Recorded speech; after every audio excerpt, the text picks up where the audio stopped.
Good morning guys. നമ്മൾ ഡ്യൂട്ടിക്ക് പോകാൻ ഇറങ്ങിയിരിക്കുകയാണ്. ഇതൊരു ലെങ്തി വീഡിയോ ഒന്നുമല്ല, ജസ്റ്റ് ഒരു ഡേ ഇൻ മൈ ലൈഫ്. ഞാനൊരു ചാനൽ തുടങ്ങിയിട്ടുണ്ട്. അപ്പം എന്തിടണം, എങ്ങനെ ഇടണം, എങ്ങനെ തുടങ്ങണം എന്നൊന്നും എനിക്കറിയില്ല. അതുപോലെ അറിയാവുന്ന പോലെയൊക്കെ അങ്ങ് ചെയ്യാമെന്ന് വെച്ചു. പലരും ഇപ്പോഴും സ്റ്റാർട്ട് ചെയ്യാതെ ഇന്നിപ്പോൾ ഉണ്ട്, എന്ത് ചെയ്യണമെന്നറിയാതെ. അപ്പം ഞാൻ പറയുന്നത്, ഇനിയും ആലോചിച്ചുകൊണ്ട് നിൽക്കാതെ എളുപ്പം പോയൊരു ചാനൽ തുടങ്ങിക്കോ. ഓക്കെ, റീച്ചാവട്ടെ, ഇല്ലെങ്കിൽ നമുക്കൊരു മനസ്സുഖം. 10 ലൈക്ക് കിട്ടി അതുപോലെ. ഓക്കെ ഗൈസ്, അപ്പം ഇനി പോകുന്ന വഴിക്ക് കാണിക്കാം. ഒറ്റയ്ക്കേ ഉള്ളൂ, വണ്ടിയൊക്കെ ഓടിക്കണം. വീഡിയോ എടുക്കാൻ പറ്റുമോ എന്നുള്ള കാര്യത്തിൽ സംശയമുണ്ട്. പറ്റുന്ന പോലെ എടുത്തിട്ട് അപ്ലോഡ് ചെയ്യാം.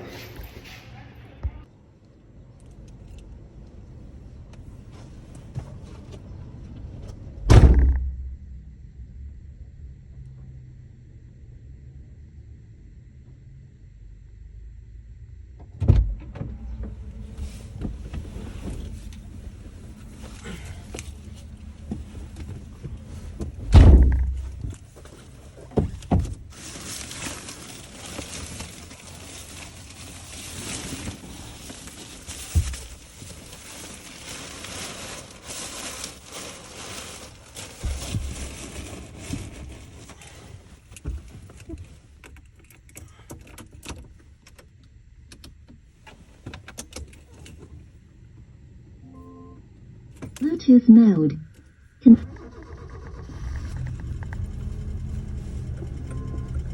Bluetooth mode. Connected.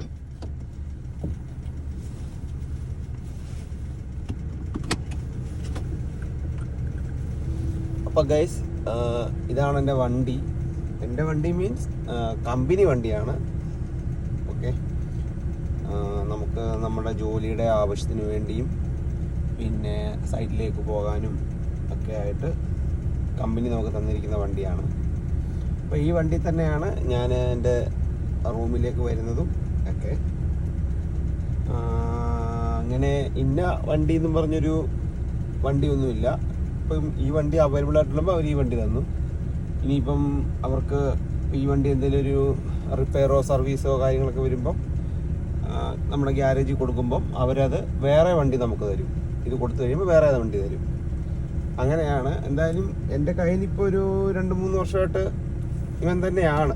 ഇടയ്ക്കിടയ്ക്ക് എന്തെങ്കിലും സർവീസിനൊക്കെ പോകുമ്പം വേറെ വണ്ടി തരുന്നതേ ഉള്ളൂ. ഒരാഴ്ച അല്ലെങ്കിൽ 2 ദിവസം 3 ദിവസം എന്തെങ്കിലുമൊക്കെ പണിയൊക്കെ വരുമ്പം തരുന്നതേ ഉള്ളൂ. ഇവനാണ് എന്നെ സന്തത സഹചാരി, അങ്ങനൊരു വാക്കില്ലേ മലയാളത്തിൽ, ആ ഒരു വാക്കാണ്. ഇപ്പം ഞാൻ ഒറ്റയ്ക്കേ ഉള്ളത് കൊണ്ട് എനിക്കിങ്ങനെ വീഡിയോ എടുക്കാൻ പറ്റൂല ഗൈസ്. ഓക്കെ, ഞാൻ മാക്സിമം ശ്രമിക്കും ഒരു വീഡിയോ എടുക്കാൻ വേണ്ടി. ഒറ്റയ്ക്കേ ഉള്ളത് കൊണ്ടേ ഡ്രൈവ് ചെയ്യുകയും വീഡിയോ പിടിക്കുകയും കൂടെ ഒന്നിച്ച് പാടാണ്. ഇത് ഞാനിങ്ങനെ ഒരു ഐഡിയൽ ടൈം ഇട്ടേക്കും കേട്ടോ. ഒരു 5 മിനിറ്റ് വണ്ടി ഇങ്ങനെ സ്റ്റാർട്ട് ചെയ്തിട്ട് ഐഡിയൽ ടൈം ഇട്ടേക്കും. കാരണം പഴയ വണ്ടിയല്ലേ, ഒരു കുറച്ച് എൻജിൻ ഓയിലൊക്കെ ഒന്ന് എല്ലായിടും എത്തിക്കോട്ടെന്ന് കരുതിയിട്ട് ഞാനൊരു 5 മിനിറ്റ് ഇങ്ങനെ റണ്ണിങ്ങിലിടും വണ്ടി. എന്നിട്ട്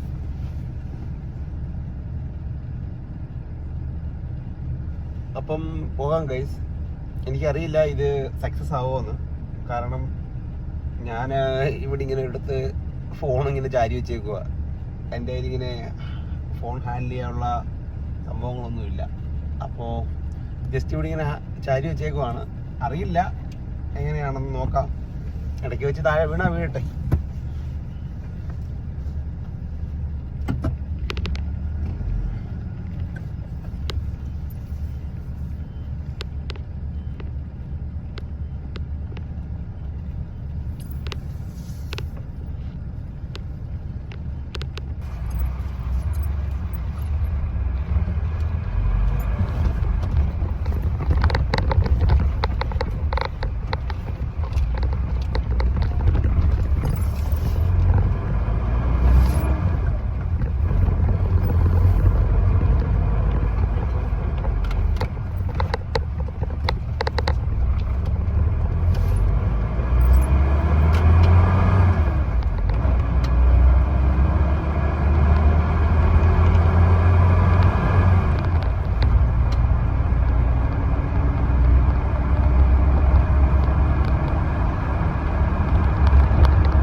വ്ലോഗിൽ നിങ്ങൾക്ക് കൂടുതലും കാണാൻ പറ്റുന്നത് ഇങ്ങനെയുള്ള കാര്യങ്ങളൊക്കെ തന്നെയായിരിക്കും. കാരണം ഞാനൊരു പ്രവാസിയാണ്.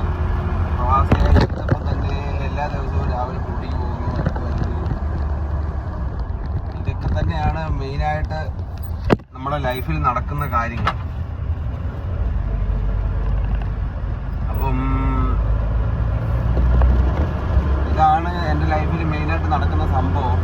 അപ്പോൾ ഞാൻ ഒരു പ്രവാസി ആയതുകൊണ്ട് തന്നെ ഇപ്പോൾ എനിക്ക് വേറെ എൻ്റർടൈൻമെൻറ്റ് ഉണ്ടോ എന്ന് ചോദിച്ചാൽ എൻ്റർടൈൻമെൻറ്റ് ഉണ്ട്. ഫാമിലി ഇവിടെ കൂടെ ഉണ്ട്, എൻ്റെ കൂടെ ഉണ്ട്, കുഞ്ഞുമുണ്ട്, അമ്മയുണ്ട്. അപ്പം അവധി ദിവസങ്ങളിലൊക്കെ ജസ്റ്റ് അങ്ങോട്ടും ഇങ്ങോട്ടുമൊക്കെ ഒന്ന് ഇറങ്ങും. അപ്പം അവരെ ഞാൻ എൻ്റെ വ്ലോഗിൽ ഉൾപ്പെടുത്തണമെന്ന് ഞാൻ ഇതുവരെ ആലോചിച്ചിട്ടില്ല. ചെറിയ കുഞ്ഞാണ്, 9 മാസം 10 മാസമൊക്കെ ആയിട്ടേ ഉള്ളൂ.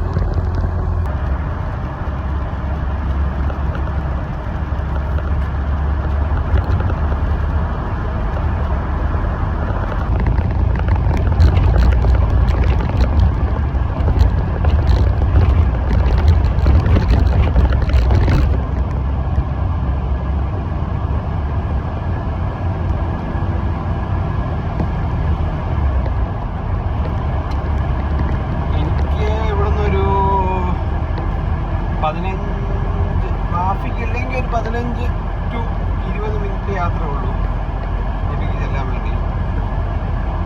18 കിലോമീറ്ററാണ്. പിന്നെ ട്രാഫിക് ഉണ്ടെങ്കിൽ ചിലപ്പോൾ ഡിപ്പെൻഡ് ഓൺ ട്രാഫിക് ഒരു 30 മിനിറ്റ് to 1 hour വരെ പോയിട്ടുണ്ട്. ഏതെങ്കിലുമൊക്കെ ആക്സിഡൻ്റ് ഒക്കെ നടക്കുന്ന ടൈമിൽ 1 hour ഉള്ളൂ.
വിശേഷങ്ങളൊക്കെ ചിലപ്പോൾ പറയാൻ.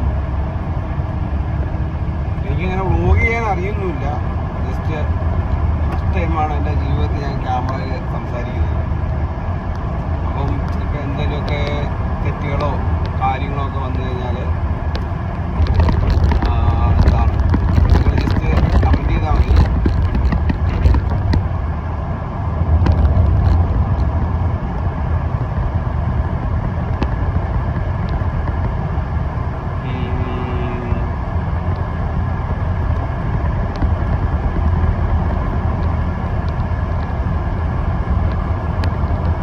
എന്ത് സബ്ജക്റ്റാണ് സംസാരിക്കേണ്ടതെന്ന് എനിക്കറിയില്ല. ശരിക്കും എന്ത് സബ്ജക്റ്റാണ് സംസാരിക്കേണ്ടത്. അപ്പം എനിക്ക് അത്യാവശ്യം നാട്ടിൽ നടക്കുന്ന കാര്യത്തെപ്പറ്റിയൊക്കെ സംസാരിച്ചാൽ കൊള്ളാമെന്നുണ്ട്. പക്ഷേ എനിക്കതിന് വലിയ അറിവൊന്നുമില്ല. എങ്കിൽ അറിയുന്ന കാര്യങ്ങൾ എന്തെങ്കിലും എനിക്ക് പറയാൻ പറ്റും. ഞാൻ ശ്രമിക്കും. കാരണം ഇപ്പം നമ്മുടെ നാട്ടിലെ ഹോസ്പിറ്റലുകളിൽ ഒരുപാട് അനാസ്ഥകൾ നടക്കുന്നുണ്ട്. ഒരുപാടെന്ന് വെച്ചാൽ എന്നും ഫേസ്ബുക്കോ ഇൻസ്റ്റഗ്രാമോ യൂട്യൂബോ ഓപ്പൺ ആക്കുന്ന ടൈമിൽ മെഡിക്കൽ കോളേജോ അല്ലെങ്കിൽ അതുമായി അനുബന്ധപ്പെട്ട ഏതെങ്കിലും ഹോസ്പിറ്റലുകളിലോ ഡെയിലി എന്തെങ്കിലും ഒരു അനാസ്ഥ. ഇപ്പം തന്നെ 2 ദിവസം മുന്നേ ഞാൻ കണ്ടു, കാലിൽ കുരു അഴിച്ചെന്നോ പിന്നെ പിന്നെ കണ്ടതെന്ന് പറഞ്ഞാൽ ഇപ്പം ഇന്ന് രാവിലെ ഞാൻ ഒരെണ്ണം കണ്ടു, ഡെലിവറി ടൈമിൽ കുഞ്ഞിൻ്റെ കൈ ഒടിഞ്ഞത്. പിന്നെ അതുപോലെ ഒരു 1 വീക്കിൽ എത്രയോ ഒരു 5-6 എണ്ണമൊക്കെ ഇങ്ങനെ അടുപ്പിച്ച് കണ്ടു. ശരിക്കും ഇപ്പം പണ്ട് ഇടതുപക്ഷം സർക്കാർ ഭരിച്ച സമയത്ത് നമ്മുടെ നാട്ടിലെ മാധ്യമങ്ങളും സോഷ്യൽ മീഡിയ ഇൻഫ്ലുവൻസേഴ്സും ഒക്കെ നടത്തിയ ഒരു ഇടപെടലുണ്ട്. അതായത് ഞാൻ ഇടതുപക്ഷ സർക്കാരിനെ ന്യായീകരിക്കുന്നതൊന്നുമല്ല, തെറ്റാര് ചെയ്താലും തെറ്റ് തന്നെ. പക്ഷെങ്കിൽ ആ ടൈമിൽ അവരുടെ കയ്യിൽ അല്ലെ അവരുടെ സിസ്റ്റത്തിൽ നിന്നൊരു പാളിച്ച വരുന്ന ടൈമിൽ ഈ ഗവൺമെൻറ് ഏതാ ഇപ്പോൾ ഉള്ള അന്ന് പ്രതിപക്ഷമായിരുന്നു അവരും അവരുടെ കൂടെ ഈ മാധ്യമങ്ങളും ചേർന്ന് വിമർശിക്കണം എപ്പോഴും നല്ലതാണ്. പക്ഷേ വിമർശിക്കുകയും അങ്ങേയറ്റം കയ്യാങ്കളി വരെ ഇപ്പോൾ അവരുടെ പെടലി ഒടിഞ്ഞെന്നോ അന്നത്തെ ആരോഗ്യമന്ത്രിയുടെ പെടലി കുടുക്ക് പറ്റിയെന്നോ ഒടിഞ്ഞെന്നോ അപ്പം അന്ന് അവർ തന്നെ പറഞ്ഞു ഉപദ്രവിച്ചിട്ടില്ല, ചെയ്തതാണ്. പക്ഷെ എന്നിരുന്നാൽ തന്നെ നമ്മൾ അതിനൊരു വഴി ഒരുക്കുന്നുണ്ടല്ലേ, കരിങ്കൊടി കാണിക്കാൻ പോയി അവരുടെ അവർ പേഴ്സണൽ നിൽക്കുന്ന സ്ഥലത്തോട്ട് അറ്റാക്ക് ചെയ്യുന്ന പോലെ ചെന്നിട്ടല്ലേ പോലീസുകാർ വട്ടം കൂടി പോലീസുകാരുടെ കൈകൊണ്ട് തന്നെ തോന്നുന്നു മുട്ടിയിട്ട് ഡാമേജ് ഉണ്ടായിരിക്കുന്നത്. വീഡിയോയിലൊന്നും KSP പ്രവർത്തകരൊന്നും മുട്ടുന്നത് നമ്മൾ കണ്ടിട്ടില്ല. എന്നാൽ തന്നെ അങ്ങനൊരു സംഭവം അല്ലെങ്കിൽ അവിടെ ക്രിയേറ്റ് ചെയ്തുകൊണ്ടാണ് അങ്ങനൊരു സംഭവം ഉണ്ടായത്. അതുപോലെ ഒരുപാട് സംഭവങ്ങൾ അവർക്കെതിരെ കരിങ്കൊടി കാണിക്കലും ഇതെല്ലാം ചെയ്തിട്ടുണ്ട്. പക്ഷേ പ്രതിപക്ഷത്തിരുന്ന സമയത്ത് ഞങ്ങൾ വന്നു കഴിഞ്ഞാൽ എല്ലാം റെഡിയാക്കും എന്ന് പറഞ്ഞ ഈ ടീം, അതായത് ഈ ടീം UDF, ശരിക്കും അങ്ങനെ ഒരു ആരോഗ്യമന്ത്രി ഉണ്ടോയെന്ന് പോലും ഇപ്പം അറിയില്ല. കാരണം ഒരു മാധ്യമങ്ങളും വിമർശിക്കുന്നില്ല, ഒരു മാധ്യമങ്ങളും ആരോഗ്യമന്ത്രിയുടെ പേര് പറയുന്നില്ല. ഇപ്പോൾ കമ്മ്യൂണിസ്റ്റ് പാർട്ടി ആട്ടെ, കോൺഗ്രസ് പാർട്ടി ആട്ടെ, BJP ആട്ടെ, ആരും സമരത്തിന് ഇറങ്ങുന്നില്ല. എനിക്ക് മനസ്സിലാകുന്നില്ല എന്താ അങ്ങനെ. അപ്പം നമ്മുടെ സിസ്റ്റം കോൺഗ്രസ് ഭരിക്കുമ്പം ഇതൊക്കെ സ്വാഭാവികമാണ് എന്നൊരു ചിന്താഗതിയാണോ നമ്മുടെ നാട്ടിലുള്ള ആൾക്കാർക്ക് വരുന്നത്, അതോ എന്താണ് എനിക്ക് മനസ്സിലാകുന്നില്ല. അങ്ങനെ ഒരു ചിന്താഗതി വരുന്നത്. ഇടതുപക്ഷം മാത്രം ഭരിക്കുമ്പം വിമർശിക്കാം, കോൺഗ്രസ് ഭരിക്കുന്ന സമയത്ത് വിമർശിക്കാം, അങ്ങനെയാണോ? എനിക്കറിയില്ല സംഭവം എന്താണെന്ന്. കാരണം അങ്ങനെ പല പല കാര്യങ്ങൾ, ഈ ബന്ധു നിയമനം എന്ന് പറഞ്ഞിപ്പോൾ ഒരു കേസ് നടക്കുന്നുണ്ട് നാട്ടിൽ. നമ്മുടെ മിനിസ്റ്റർ സണ്ണി ജോസഫിൻ്റെ അളിയനെയാണ് അവർ സെക്രട്ടറി ആയിട്ടോ എന്തോ ആക്കി ഇങ്ങനെ പറയുന്നു. എനിക്ക് അതിനോട് പേഴ്സണൽ യോജിപ്പൊന്നുമില്ല. ഇപ്പം അവരവരുടെ ഇഷ്ടമാണ് അവരവരെ ആരെ ആക്കണം എന്നുള്ളത്. പക്ഷേ നമ്മുടെ നാട്ടിൽ വരുന്ന ഒരു റൂൾസ് ഫോളോ ചെയ്ത് വരുന്ന റൂൾസ് ഉണ്ടെന്ന് എനിക്ക് ഇന്നലെയാണ് മനസ്സിലായത്. കാരണം ഇടതുപക്ഷ സർക്കാരിൻ്റെ കാലത്ത് ജലീല് മന്ത്രിയായിരുന്ന സമയത്തും പിന്നെ വേറെ ആരോ എനിക്ക് EP ജയരാജനാണെന്ന് തോന്നുന്നു വായിച്ച അറിവ്, ഇവർ രണ്ടുപേരും മന്ത്രിയായിരുന്ന സമയത്ത് ഇവർ രണ്ടുപേരുടെയും ഒരു ബന്ധുക്കളെ അവിടെ പേഴ്സണൽ സെക്രട്ടറി ആയിട്ട് ആക്കിയിട്ടുണ്ട്. അപ്പോൾ രണ്ടുപേരും പിന്നീട് രാജിവെച്ചു പ്രതിഷേധങ്ങളിൽ. അന്ന് കോൺഗ്രസ് ആണ് പ്രതിഷേധം ശരിക്കും ചെയ്തത്. അപ്പം ഈ സമയത്ത് ഇപ്പം കോൺഗ്രസ് ഇങ്ങനെ കാണിക്കുമ്പം അവരുടെ വാക്കിന് എന്ത് ധാർമ്മികതയാണ് ഉള്ളത്? ശരിക്കും അവർ പ്രതിപക്ഷത്തിരിക്കുമ്പോൾ ഒരു വാക്കും ഭരണപക്ഷത്തിരിക്കുമ്പോൾ മറ്റൊരു വാക്കും ഉപയോഗിക്കുന്നത് ശരിയാണോ? എൻ്റെ ഒരു അഭിപ്രായത്തിൽ അങ്ങനെയല്ല. നമ്മളൊരു കാര്യം പറഞ്ഞാൽ അതിൽ ഉറച്ചു നിൽക്കണം. ഇപ്പോൾ VD സതീശൻ സർക്കാർ പറയുന്നത് നിലപാടിൻ്റെ സർക്കാരാണ്, നിലപാടിൻ്റെ വാക്കാണ്, നിലപാടാണ് അവരുടെ മെയിൻ, വാക്കാണ് മെയിൻ എന്നൊക്കെ അവർ പറയുന്നുണ്ട്. ഓക്കെ, അപ്പം ഇവർ ഈ പറയുന്നത് ചെയ്യുന്നതും രണ്ടും രണ്ടായിട്ടാണ് പേഴ്സണലി എനിക്ക് തോന്നുന്നത്. ഒരു സാധാ ഒരു വ്യക്തി, നോർമൽ ഒരു വ്യക്തി, ജനം എങ്ങനെ നോക്കിക്കാണുന്നു, ഇത് രണ്ടും രണ്ടായിട്ടാണ് തോന്നുന്നത്. പിന്നെ പലരും സോഷ്യൽ മീഡിയ ഉപയോഗിക്കാത്ത ആൾക്കാർ, നമുക്കിപ്പോൾ സോഷ്യൽ മീഡിയ ഉള്ളത് കൊണ്ട് സത്യാവസ്ഥകളും പണ്ടുള്ള കാര്യങ്ങളും ഇവരെങ്ങനെയായിരുന്നു അവരെങ്ങനെയായിരുന്നു എന്നൊക്കെ ഉണ്ട് നമുക്ക് കറക്റ്റ് അറിയാൻ പറ്റും. പക്ഷേ ഇതിനു മുന്നേ ഒരു ജനറേഷന് സോഷ്യൽ മീഡിയ ഇല്ലാത്തത് കൊണ്ട് ഈ കവലകളിൽ വന്ന് ഇവർ പ്രസംഗം നടത്തുന്നതും നമ്മുടെ മാധ്യമങ്ങൾ കാണിക്കുന്നത് മാത്രമേ ഇവർക്ക് അറിവായിട്ടുള്ളൂ. പക്ഷെ ഇന്നങ്ങനെയല്ല, നമ്മുടെ വിരൽത്തുമ്പിലുണ്ട് എല്ലാ കാര്യങ്ങളും. ആ ഒരു സമയത്തും ഇവരിങ്ങനെ ഒരു നിലപാട് പറയുകയും മറ്റൊരു നിലപാട് ചെയ്യുകയും ചെയ്തത് അവർ തന്നെ ഒന്ന് പുനഃപരിശോധിക്കേണ്ട കാര്യമാണ്. അല്ലെങ്കിൽ ഭാവിയിൽ അവർക്ക് തന്നെ അത് ദോഷമായിട്ട് വരും. കാരണം പഴയ തലമുറയല്ല, തലമുറ മാറി മാറി വരുന്നുണ്ട്.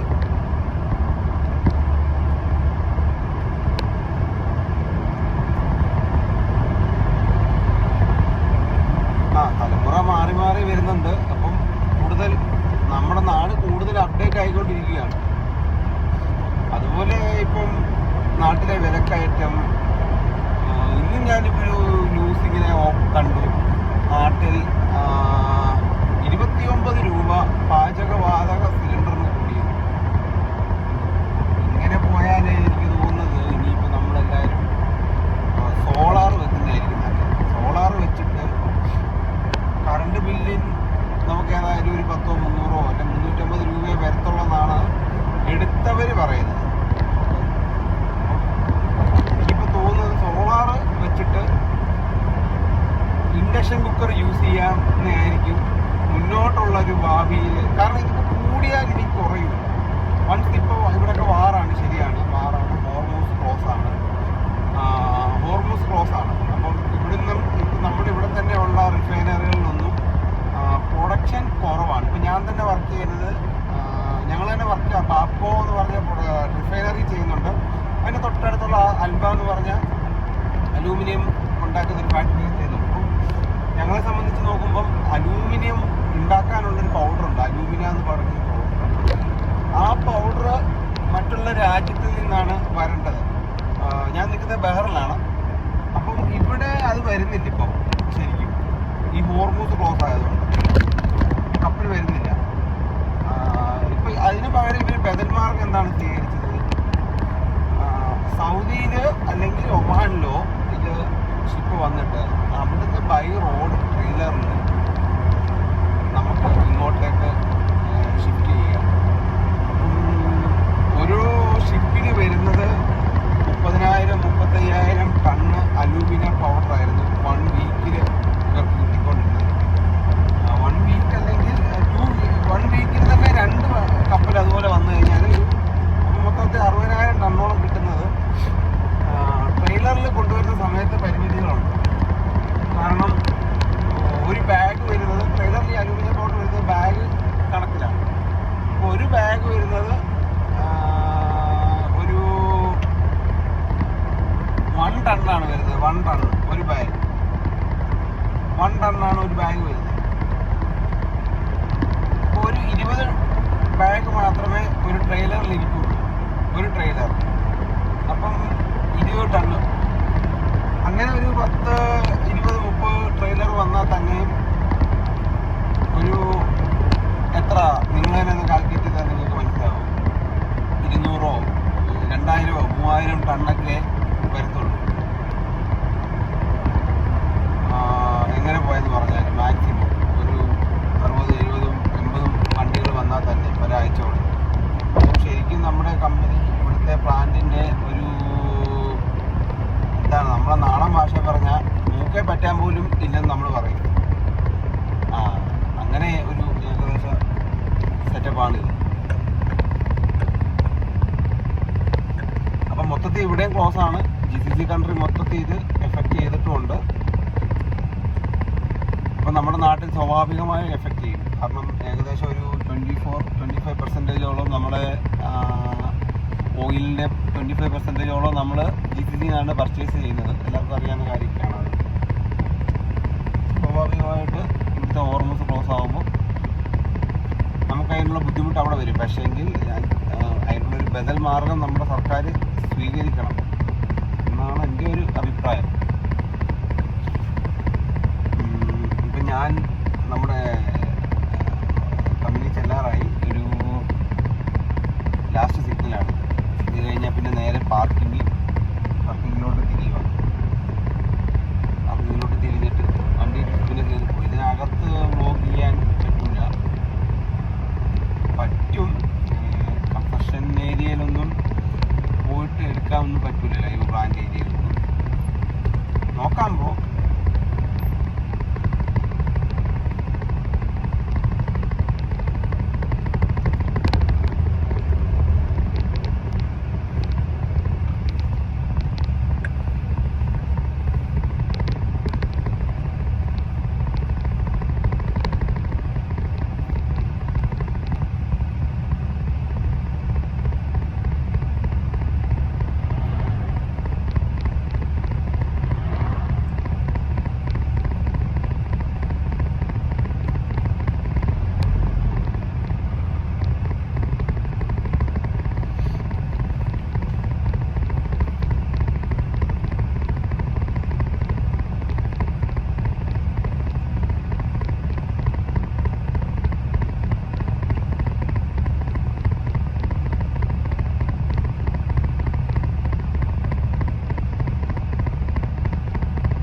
വീഡിയോ എടുക്കുന്നത്.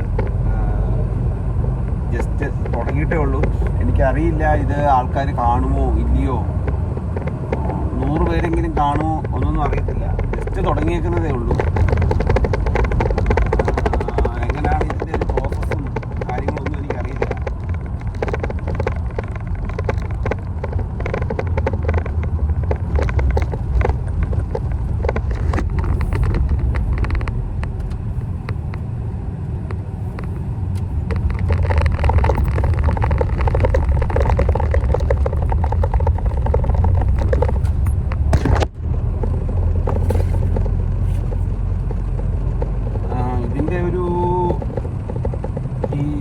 ഇട്ടാൽ എങ്ങനെ വ്യൂസ് കൂടും, ഇട്ടാൽ എങ്ങനെ സബ്സ്ക്രൈബ് ചെയ്യും ആൾക്കാർ, ഇതൊന്നും എനിക്കറിയില്ല ഗൈസ്. ഒരു വീഡിയോ എടുക്കുന്നു, എനിക്ക് ജസ്റ്റ് പറയാനുള്ള കാര്യങ്ങൾ പറയുന്നു, ഞാൻ അത് അപ്ലോഡ് ചെയ്യും. അതിനെപ്പറ്റി ആധികാരികമായി യൂട്യൂബിനെ പറ്റി ഒന്നും എനിക്കറിയില്ല, പഠിച്ചു വരുന്നതേ ഉള്ളൂ. എനിവേ നമുക്ക് ഇങ്ങനെയൊക്കെ അങ്ങ് പോകാമല്ലേ. ജസ്റ്റ് റീച്ച് കിട്ടുമായിരിക്കും ഒരു ദിവസമെങ്കിലും മോണിറ്ററൈസേഷനിൻ്റെ അക്കൗണ്ട് ആകുമായിരിക്കും. ഞാൻ വിശ്വസിക്കുന്നു. വിശ്വാസമല്ലേ എല്ലാം.